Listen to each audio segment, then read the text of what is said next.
Hello students, welcome back to CK PCM classes. So we'll be proceeding with the next topic of the chemical reactions. Hope you enjoyed the last topic. Some students were putting the queries, पूछ रहे थे बच्चे कुछ doubts रहे हैं, सो मैंने कोशिश किया है पुराना रिवाइज करने का। और आज हम स्पेसिफिक जो टॉपिक करेंगे रिवीजन के बाद वो ऑक्सीडेशन और रिडक्शन होगा। स्पेसिफिकली बच्चों को दिक्कत आता है इलेक्ट्रॉनिक कंसेप्ट्स पे, उस पर हमने आज ध्यान दिया है। Hope you'll be enjoying. Keep on sharing the videos with your friends. It's for you people. If you get the success, it's my success. I'm Anil Madar. चलो आज का टॉपिक शुरू करते हैं अब। जैसा कि बच्चे आपने पिछले लेक्चर में देखा था कि मैंने आपको बताया था इम्पोर्टेंस ऑफ वैलेंसीज। सो ये मोनोवैलेंट्स रिवाइज कर लीजिए आप, ये बायोवैलेंट्स, ट्राइवैलेंट्स, टेट्रावैलेंट्स, तो इनके कॉम्बिनेशन से आपके पास कंपाउंड बनता था। तो हमें रिएक्शंस को क्रैम नहीं करना, कंपाउंड बन जाएगा फिर बैलेंसिंग कर लेना है। यस, ये आपके सामने है, आप स्क्रीनशॉट ले लें, पॉज कर लें स्क्रीन को। Now what happened there after, मैं जल्दी से रिवाइज कर देता हूँ। जैसे मैग्नीशियम था, वैलेंसी 2, नाइट्राइट -3, क्रिस क्रॉस, आपको याद आ गया होगा। Potassium dichromate, potassium valency 1, dichromate -2, criss cross. So K2 is here, I think it's clear. Sodium carbonate, Na2CO3, titanium tetrachloride, titanium का वैलेंसी 4 है, क्लोराइड का -1 है, आपको मालूम है, तो titanium tetrachloride. Similarly aluminium oxide, it is Al2O3। Basic आपको ये बता दिया गया था कि यदि हमारे पास आउटरमोस्ट शेल में एक इलेक्ट्रॉन होगा, यस, तो हमारे पास एक इलेक्ट्रॉन देने के बाद सोडियम आयन बचता है।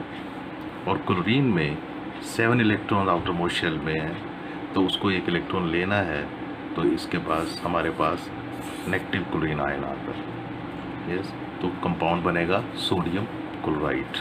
आपको याद आ गया होगा। Few glimpses I am just discussing which was discussed in the last period, in the last lecture of mine, कि केमिकल रिएक्शन जब होते हैं, जब आपको टेम्परेचर में भी चेंज महसूस होता है। ये एग्जांपल था आपके पास, क्विक लाइम में आपने पानी मिलाया, some heat was produce here, yes, so this is exothermic reaction. Now the barium hydroxide is here, देख रहे हैं इसमें हमने अमोनियम क्लोराइड डाल दिया, तो what is happening, so it is a bit chilled, थोड़ा कूलर हो गया था हमारे पास। So it is endothermic reactions in which heat is taken from the surrounding and consequently leave small temperature falling down. Yes, थोड़ी ठंडक सी produce करेगा ये आपके पास। आपको सारा याद आ गया होगा।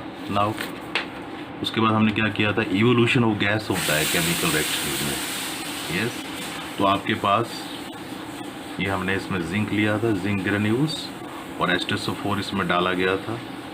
Now zinc sulfate is here and hydrogen is produced. Popping sound के साथ ही बर्न करता है, क्योंकि हाइड्रोजन हाईली इनफ्लेमेबल गैस है। जब ऑक्सीजन की हेल्प से बर्न करता है, द पॉपिंग साउंड। यस, उसके बाद हमने क्या किया था, ये भी डबल डिस्प्लेसमेंट रिएक्शन है। यस, आपने देखा कि हमने सोडियम कार्बोनेट में डाइल्यूट हाइड्रोक्लोरिक एसिड मिलाया था, तो कार्बन डाइऑक्साइड का एमिनेशन हुआ था। कार्बन डाइऑक्साइड जब लाइम वाटर में आएगी, yes, it makes it white, milky बना देती है इसे। तो रिएक्शन ये था आपके पास। अब कैल्शियम और कार्बोनेट का आपस में क्या संबंध है, वो आपको वैलेंसीज के बाद ही आएगा। यस, तो मेरे को होप है कि आप सबने वैलेंसी याद कर ली होंगी, तो आज का लेक्चर और सक्सेसफुल जाएगा। हमने एग्जांपल्स किए थे कि किसी कंपाउंड को 2 या 3 में तोड़ देना, ब्रेकअप करना, it's called decomposition. Electro decomposition का एग्जांपल ये था आपके पास, जब आपने पानी लिया था इस लेवल तक और इसमें इलेक्ट्रोड्स लगाए थे। Electrode connected to the positive of batteries anode, electrode connected to the negative of batteries cathode. इसमें थोड़ी सी इम्प्योरिटीज़ डालेंगे सो दैट ये इलेक्ट्रोलाइट बन जाए, यानी इलेक्ट्रिसिटी को अपने में से कंडक्ट करना शुरू कर दे। फिर हम पानी में से हम जब बिजली पास करेंगे, इलेक्ट्रिसिटी पास करेंगे, तो हमारे पास हाइड्रोजन का क्वांटिटी थोड़ा ज़्यादा आएगा। आप देख सकते हैं कैथोड के ऊपर हाइड्रोजन कलेक्ट हो रही है, इसका क्वांटिटी ज़्यादा है, डबल क्वांटम है ऑक्सीजन से। यहाँ भी आप देख लीजिए डबल क्वांटम है उससे। Yes, then this can happen also in the when you pass the electricity through the brine solution, that is sodium chloride solution, aqueous, and the alumina, that is aluminum oxide। आपको याद आ गया होगा। Yes, फिर हमने किया था कि जैसे हमारे पास कंपाउंड है सिल्वर क्लोराइड। यस, ये शाइनिंग वाइट है, जब सनलाइट में एक्सपोज कर देते हैं तो फोटोलिटिकल डिकम्पोजिशन होता है, ये डिकम्पोज हो जाता है सिल्वर में और क्लोरीन में। ये ग्रेइश कलर का सिल्वर आ गया था। Then we took the pale yellow silver bromide, decomposition हुआ था सनलाइट में। I think you remember all that. Yes, अब आगे चलते हैं हम। फिर रिवाइज कर रहा हूँ बच्चों में, फॉर्मेशन ऑफ प्रेसिपिटेट्स बताया था आपको, ये डबल डिस्प्लेसमेंट रिएक्शंस में ये होएगा। यस, हमने ब्राइन सोल्यूशन लिया हुआ है, sodium chloride solution, the aqueous solution. इसमें हमने जैसे ही सिल्वर नाइट्रेट डाला तो what happened, we could see the white precipitates. वो किसके बनेंगे कि जैसे आपके पास प्रोडक्ट्स में रिएक्टेंट्स मिले, प्रोडक्ट्स बने, ये सोडियम नाइट्रेट जो आया ये ट्रांसपेरेंट सोल्यूशन आया, लेकिन जो सिल्वर क्लोराइड सोल्यूशन है ये वाइट प्रेसिपिटेट्स यानी थोड़ा अनसोलुबल सॉल्ट रह गया। दोनों सॉल्ट सोलुबल नहीं होंगे, इट में फ्लोट ओवर और down according to its atomic mass. तो ये नीचे नीचे जो, क्योंकि इसका एटॉमिक मास 108 के अप्रोक्सीमेट होता है, तो ये नीचे नीचे बैठ गए सिल्वर क्लोराइड के प्रेसिपिटेट्स। यस, आपको याद आ गया होगा। फिर हमने क्या किया था, एग्जाम्पल आपको याद होगा, हमने लेड नाइट्रेट सोल्यूशन लिया था, लेड का वैलेंसी +2, नाइट्रेट का -1। व्हाट हैपेंड, इसके अंदर हमने क्या डाला, पोटाशियम क्लोराइड, पोटाशियम +1 -1। याद होगा मैंने आपको हर रिएक्शन के साथ बताया था ये कंपाउंड कैसे बना है। यस, जब इसमें ये डाला गया तो व्हाट हैपेंड, लेड आयोडाइड बना था, जब मैं बोला था पंजाब आई तुम, एंड पोटाशियम नाइट्रेट, ये ट्रांसपेरेंट सोल्यूशन था। जो येलो प्रेसिपिटेट्स आए थे वो किसके आए थे, लेड आयोडाइड के आए थे। ये सॉल्ट थोड़ा सा अनसोलुबल रह गया था। और उसी तरह sodium sulphate, sodium valency +1, sulphate -2, so criss cross करके the barium chloride, sodium chloride solution will be the transparent. जो बेरियम सल्फेट सोल्यूशन आया था वो कर्डी वाइट आया था, आपको याद होगा। यस बच्चों, फिर हमने एक फेनोमेना किया था रस्टिंग का, उसमें क्या हुआ था, इज मॉइस्चराइज्ड एयर यानी हवा और पानी, यानी नमी वाली हवा, डैम्प एयर, मॉइस्चराइज्ड एयर जब मिले थे तो हमारे पास फेरिक हाइड्रोक्साइड और फेरिक ऑक्साइड बना था। एनसीईआरटी बुक में मैंने आपको बोला था ये इस फॉर्म में दिया जाएगा। यस, जैसे रेनी डेज आ रहे हैं तो जो मॉइस्चराइज्ड एयर आयरन के ग्रिल को या आयरन गेट को मिलेगी तो क्या बनाएगी, ये ब्राउनिश, रेड ब्राउनिश कलर का डिपोजिशन हो जाएगा on the surface of the metal. ठीक है, कॉपर में आप देखते हैं ग्रीन कलर का होता है ये। यस, सिल्वर में आप देखिए एटमॉस्फेयर में से आपके पास हाइड्रोजन सल्फाइड मिलता है तो Ag2S एंड H2 2 हेयर, सो ये ब्लैक कलर का डिपोजिशन चलता है। कॉपर के ऊपर किस तरह का चलेगा, ग्रीनिश कलर का चलेगा। Yes, I think you getting it. Yes, हम आगे बढ़ते हैं। अब चलते हैं बच्चों हम ऑक्सीडेशन और रिडक्शन की ओर। यस, ऑक्सीडेशन वो केमिकल रिएक्शंस होती हैं बेटा जिसमें ऑक्सीजन का एडिशन होता है। Yes, they involve addition of oxygen, और इसमें क्या हो सकता है, रिमूवल ऑफ हाइड्रोजन।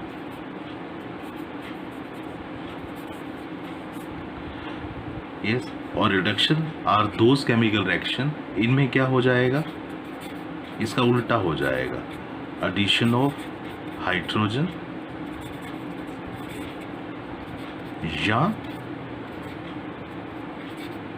या रिमूवल ऑफ ऑक्सीजन। एक दूसरे के विपरीत है, एकदम आप समझ गए होंगे। यस, ये इसमें होना है। और जिन केमिकल रिएक्शंस में ये दोनों चीज़ें इन्वॉल्व हो जाएं, ठीक है, उन्हें बोलते हैं reduction as well as oxidation both are involved. redox reaction उन्हें हम बोलेंगे, जिनमें दोनों चीज़ें इन्वॉल्व हो जाएंगी. I think you are getting it. जैसे बच्चे मैं यहाँ एग्जांपल लेता हूँ, हम कॉपर को लेते हैं और साथ में ले रहे हैं ऑक्सीजन को. यस, तो ये क्या होने वाला है हमारे पास, ये क्यूप्रिक ऑक्साइड बनेगा. दोनों का बैलेंस -2 एंड +2 है, तो इसको बैलेंसिंग किया आपने 2 एंड हियर 2. तो यहाँ पर आप देख रहे हैं एडिशन ऑफ ऑक्सीजन हो रहा है, तो ये आपके पास ऑक्सीडेशन है. यदि किसी रिएक्शन में रिमूवल ऑफ ऑक्सीजन होगा तो क्या हो जाएगा, reduction. I think you are getting it. दूसरा जो कंसेप्ट है हमारे पास एक इलेक्ट्रॉनिक कंसेप्ट है, जिसमें ऑक्सीडेशन और रिडक्शन का पता चलता है. यस, उसको हम इसमें बाद में डिस्कस करेंगे. मैं रिडॉक्स का एक एग्जांपल आपको दे के दिखा रहा हूँ.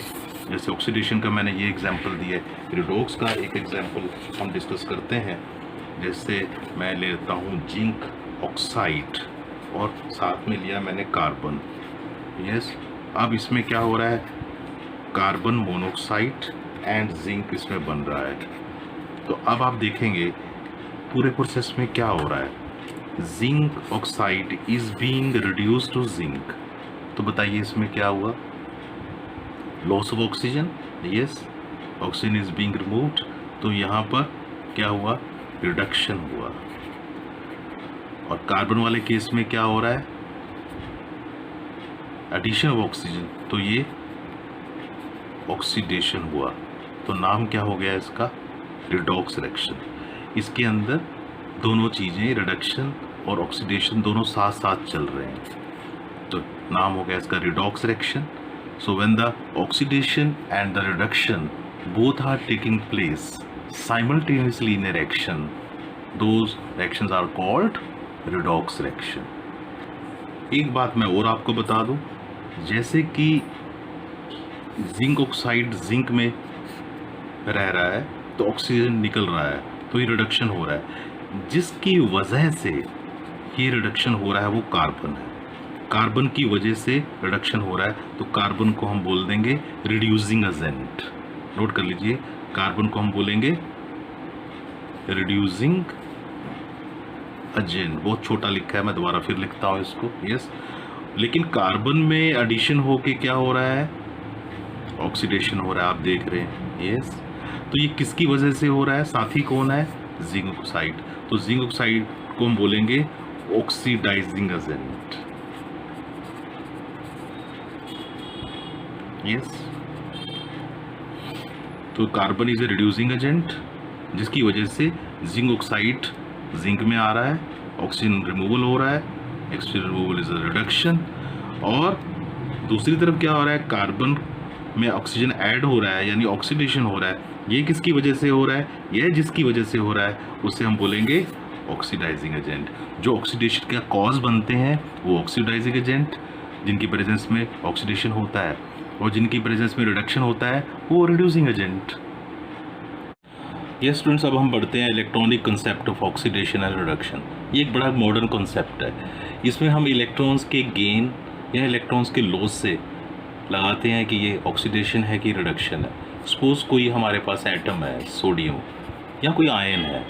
यस, यदि वो इलेक्ट्रॉन्स को लूज़ करता है, यस, ये इलेक्ट्रॉन्स को लूज़ कर रहा है, क्यों, इसका इलेक्ट्रॉनिक कॉन्फ़िगरेशन है 281, एटॉमिक नंबर 11 था ना, तो ये आपके पास ये कंसेप्ट जो लगा ये ऑक्सीडेशन का लगा. मैग्नीशियम का हम बोलें तो ये बोला 282. So it has 2 electrons as a valence electron, so it has tendency to lose 2 electrons. तो ये हमारे पास मैग्नीशियम है, ये भी ऑक्सीडेशन ही बना. I think you are getting it. यदि हम क्लोरीन की बात करें, उसमें इलेक्ट्रॉनिक कॉन्फ़िगरेशन 287 है, तो ये इलेक्ट्रॉन गेन करेगा. जब कोई एटम या कोई आयन इलेक्ट्रॉन्स को गेन करेगा तो उस कंसेप्ट को हम बोलेंगे रिडक्शन. तो ये हमारे पास क्लोरीन आयन बना 288. ऑक्सीजन की बात करें, configuration 2 and 6, atomic number 8, so it has tendency to gain 2 electrons. Oxide ions बने अब 2 8। तो ये रिडक्शन हुआ, ये ऑक्सीडेशन। जिन रिएक्शन में दोनों चीज़ें परस्पर साथ साथ होंगी, yes, those chemical reaction in which the gain of electron is going on in one species and another atom में ये क्या हो रहा है, लूज हो रहा है, तो उसमें हम इसको बोलेंगे रिडॉक्स रिएक्शन। वो आपको मालूम है जब दोनों चीज़ें ऑक्सीडेशन और रिडक्शन साथ साथ होएगा। यस, अब मैं एग्जांपल आपके सामने ले रहा हूँ कि जिंक हमने लिया है, ये सॉलिड अवस्था में है, और कॉपर आयन मैं यहाँ ले रहा हूँ एक्वस सॉल्यूशन में है। इसमें देखते हैं क्या कंसेप्ट बैठता है। जिंक आयन एंड कॉपर, ये सॉलिड, ये एक्वस फॉर्म में। अब इसमें हमारे पास क्या हुआ, लूजिंग ऑफ इलेक्ट्रॉन्स हुआ होएगा ना। यस, ये कंसेप्ट इसमें चला होगा। तो ये क्या बना, ये it's a oxidation, is a loss of electrons. और इस तरफ क्या हो रहा है, इसने इलेक्ट्रॉन्स गेन किए होंगे। यस, गेन ऑफ इलेक्ट्रॉन्स, वही 2 इलेक्ट्रॉन्स गेन कर लिए, तो that is called reduction. Yes, तो आप देख सकते हैं कि यहाँ पर रिडक्शन प्रोसेस है, यहाँ पर ऑक्सीडेशन प्रोसेस है, तो इट इज़ रिडॉक्स रिएक्शन। ये भी, तो इस रिएक्शन में परस्पर साइमल्टेनियसली गेन ऑफ इलेक्ट्रॉन भी चल रहा है, लूजिंग ऑफ इलेक्ट्रॉन भी चल रहा है। तो रिएक्शन की कैटेगरी क्या आ गई, रिडॉक्स। ये बड़ा फेमस, बच्चे इसको जानते हैं। Its oxidation is loss of electrons. Oil याद रहेगा। Yes, now reduction is gain of electrons. Yes, तो ऑयल रिग बन गया ये आपके पास, बस याद रखने के लिए। सो इसमें आपके पास रिडॉक्स रिएक्शन आ गया। So the concept of electrons you have also understood. बच्चों, अपनी क्वेरीज मुझे भेजते रहना, मुझे उससे अंदाज़ा लगता रहता है कि आपको क्या समझ में आ रहा है, कितना आ रहा है, किस चीज़ को रिवाइज़ करना है, उसको हम रिवाइज़ भी कर सकते हैं। Be very frank to me. Yes, it was a second lecture है with you people, so we'll be proceeding in the simple language। आपको समझ में आना चाहिए इन कंसेप्ट्स को। remain positive, keep on sharing your views। यदि आपको कंसेप्ट समझ में आ रहा है, अपने फ्रेंड्स में भी शेयर कीजिएगा। yes, so wishing for your best, here is Anil Madan saying bye to you, take care, God bless you all।